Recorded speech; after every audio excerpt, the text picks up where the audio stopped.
नमस्कार। पिछले पाठ में आपने जाना कि अन्वेषी पत्रकारिता, अन्वेषणात्मक रिपोर्टिंग किसे कहते हैं।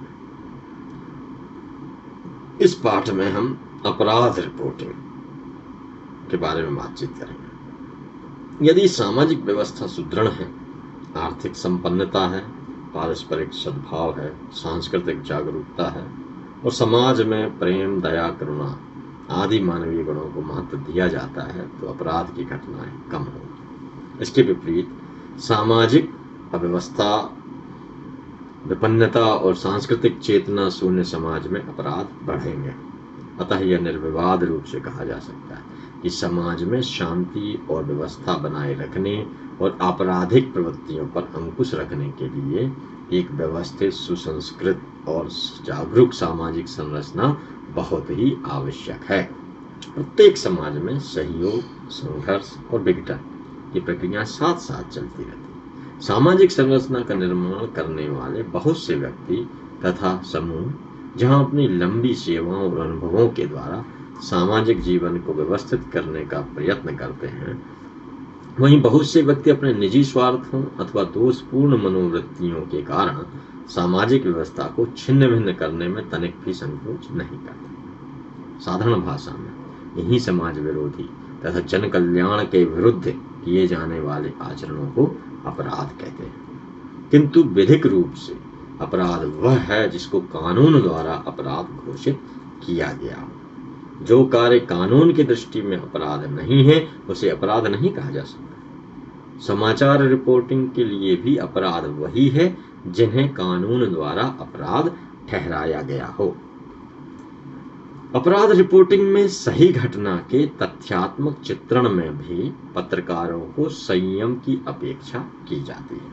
हत्या, बलात्कार और उसी प्रकार की अन्य जघन्य अपराध की घटनाओं के विषय के सनसनीखेज प्रकाशन से पाठकों में पढ़ने की रुचि भले ही बढ़े, लेकिन इसका समाज और कच्ची उम्र के लोगों पर भयंकर दुष्प्रभाव पड़ता है।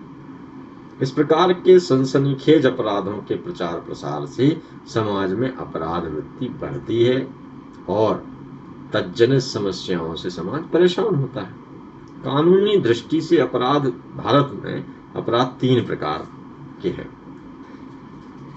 भारतीय दंड संहिता, इंडियन पीनल कोड द्वारा दंडनीय अपराध जैसे हत्या, लूट, अपहरण, मानहानि आदि।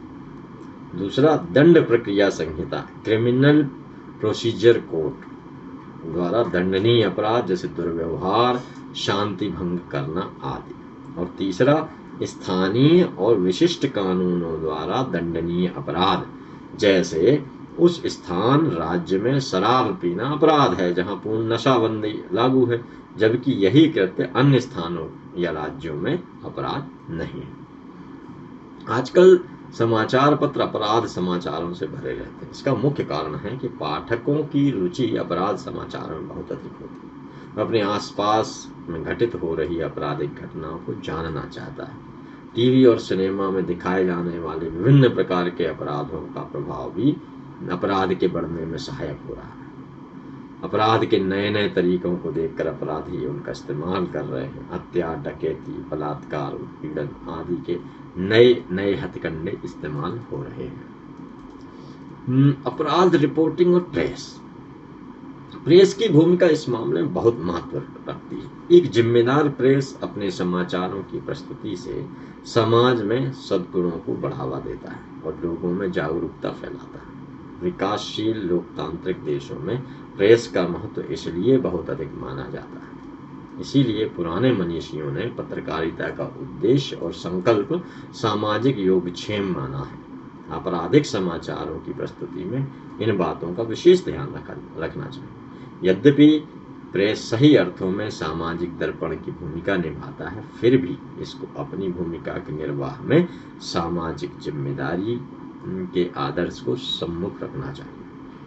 समाचारों की प्रस्तुति में सदैव इस बात का ध्यान रखना चाहिए कि ऐसी घटना, ऐसी सत्य को जो विभिन्न जातियों, समुदायों एवं संप्रदायों में विद्वेष फैलाए, सांप्रदायिकता को हवा दे, जनता एवं राष्ट्र के हितों के प्रतिकूल हो, अधिक न उभारा जाए। आदर्श पत्रकारिता अतीत के परिप्रेक्ष्य में वर्तमान पीढ़ी को भविष्य के लिए तैयार करती है। वर्तमान समस्याओं के विभिन्न पक्षों पर प्रकाश डालकर वर्तमान पीढ़ी को उन पर सोचने, समझने और समाधान प्रस्तुत करने के लिए अनुप्रेरित करती है। कानूनी और तकनीकी दृष्टि से तो हर छोटा मोटा अपराध भी अपराध ही होता है, पर सभी अपराध समाचार नहीं बनते। वही अपराध समाचार बनते हैं जिनमें कुछ खास बात हो, अर्थात जिनमें समाचार मूल्य हो। उदाहरण के लिए छोटे मोटे झगड़े, विवाद समाचार नहीं बनते, किंतु इन्हीं झगड़ों का रूप जब भयावह रूप धारण कर लेता है और कोई हादसा जैसे मृत्यु हो जाए तो वह समाचार बन जाता है।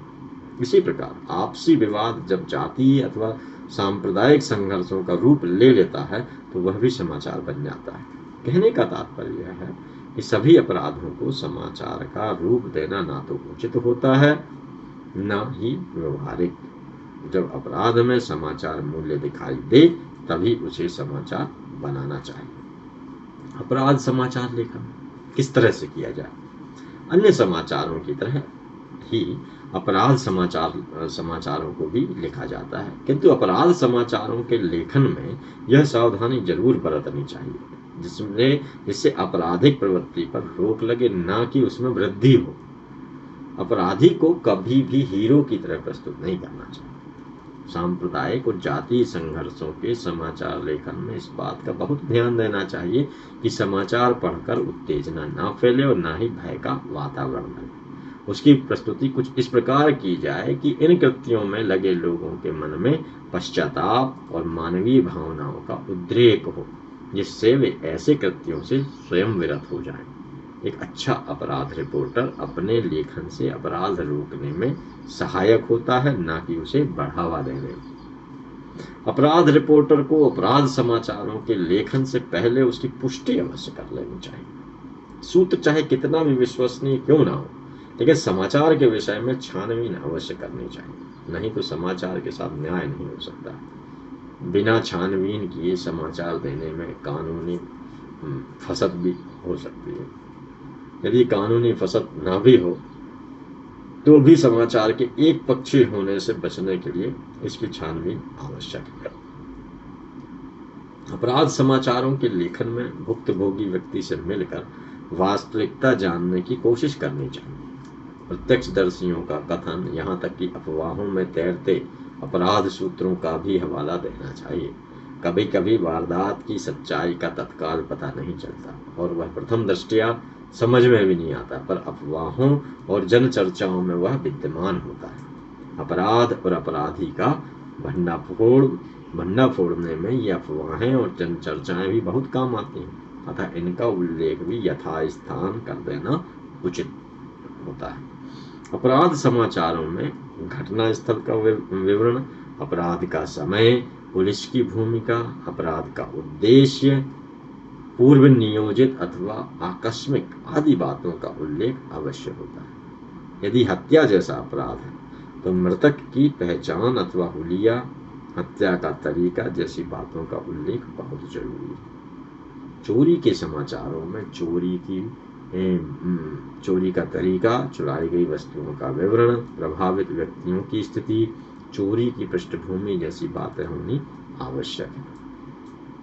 ऐसे ही डकैती के समाचारों में क्षेत्रीय पुलिस की भूमिका का विश्लेषण आवश्यक है। यदि डकैती के प्रतिरोध में कुछ लोगों ने हिम्मत दिखाई है तो उसका वर्णन भी होना चाहिए, क्योंकि किसी भी गिरोहबंद अपराध के खिलाफ पुलिस ही नहीं जनता को भी लड़ना चाहिए।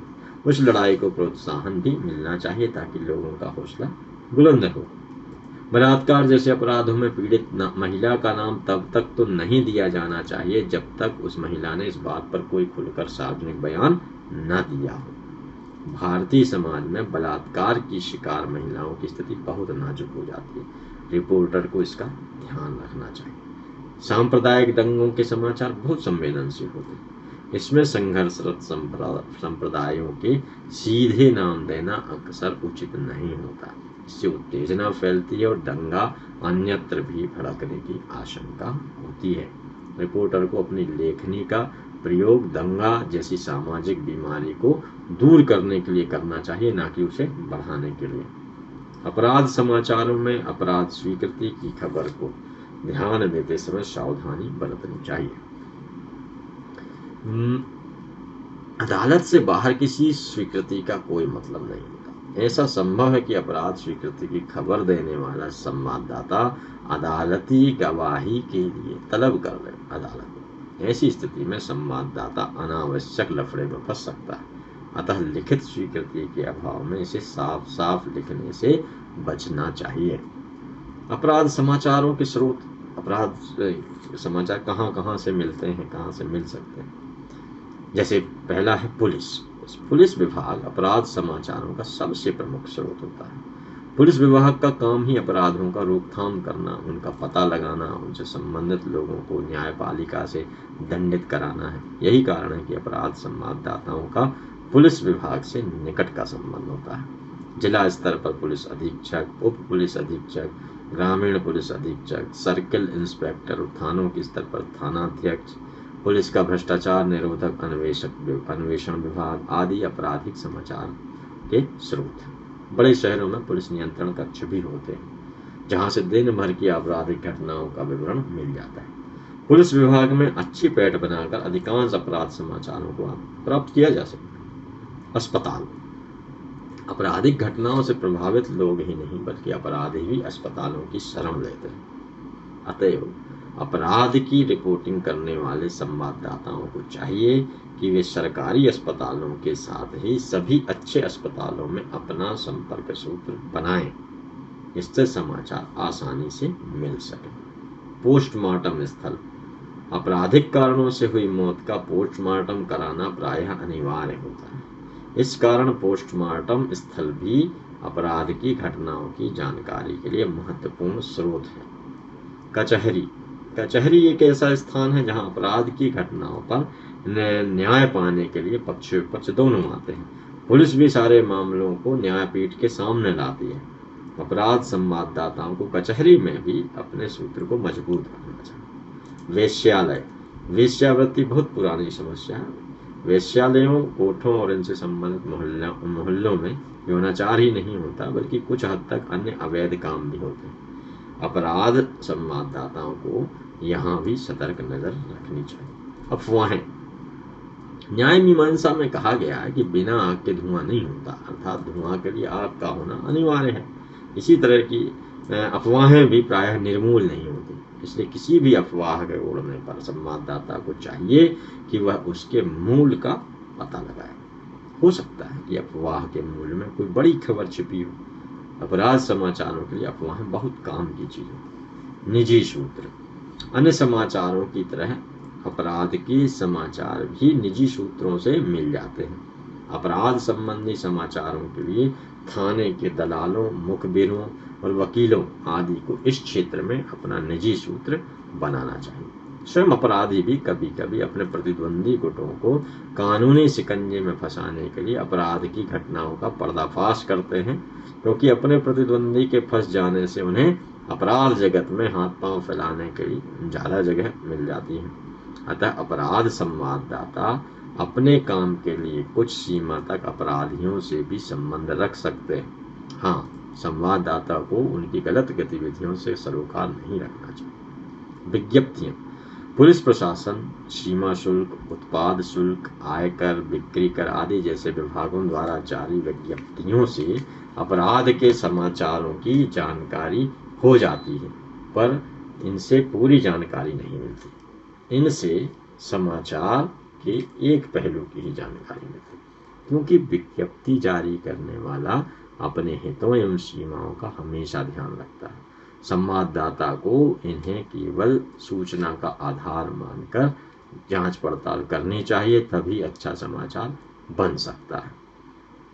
ऐसा हो सकता है कोई विस्फोटक समाचार ही हाथ लग जाए। तो इस पाठ में बस इतना ही। अगले पाठ के साथ आपसे फिर मुलाकात होगी। नमस्कार।